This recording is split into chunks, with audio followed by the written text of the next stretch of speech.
the objective is to limit the use of cliches. They're the worst thing to hear whenever you're giving advice, like somebody's having relationship trouble. The last thing that a person wants to hear after a breakup is there are more fish in the sea, because it's just like, why would you say that right now?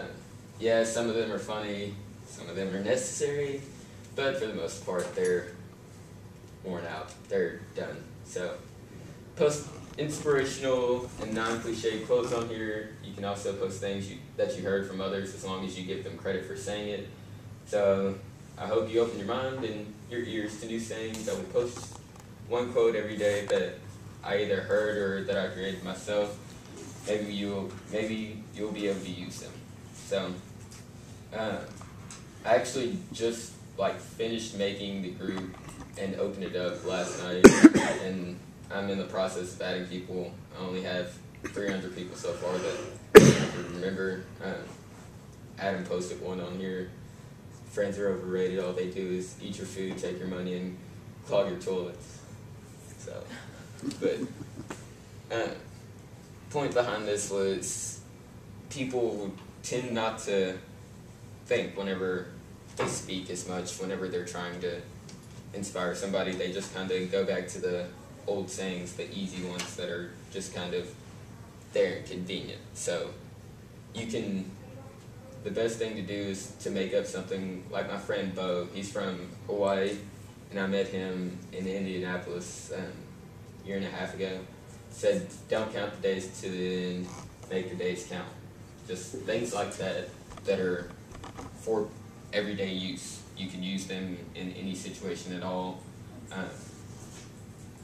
And just have fun with it, really. Like, they can be something funny like Adam's, or they can be something serious, or they can just be something that's interesting to you. So, and actually, I'm supposed to post one right now, really quick, if I can find it. Just as a point of interest, the brain actually processes fresh metaphors on one side of the brain and cliches on the other. Normally, language is processed in the left hemisphere of your brain, but fresh metaphors, like in new poetry, with new ideas in it, it actually is processed by the right-hand side of the brain. And when that metaphor becomes all used up and dead and kind of common, like Byron's talking about, it moves from the right-hand hemisphere to the left-hand hemisphere. It actually moves over there, it's consolidated there. So all the cliches live in your left hemisphere, which is pretty spooky. We know nothing about our brains.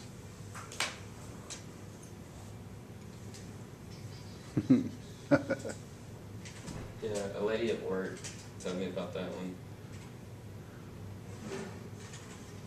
Anybody want to add one while Byron's working here?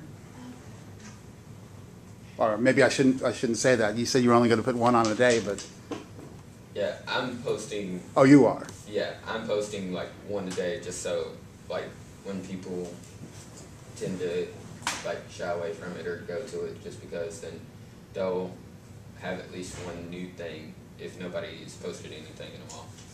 So that's gonna be my little thing, and quote from the creator is just something I kind of threw together last night.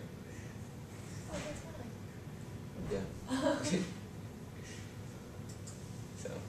Now, you could post a photo of a cliche, couldn't Yeah. you? Or do a video of a cliche? Yeah. Do that?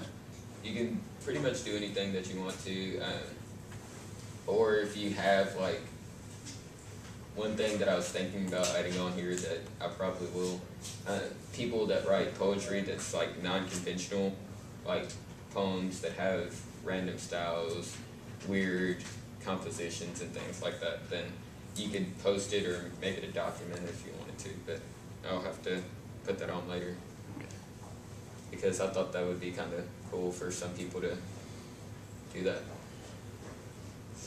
And of course, adding links on the side there for places where you can find things like this. I hadn't gotten to that, but yeah, this was, like I said, I just opened it up last night, and then I spent 45 minutes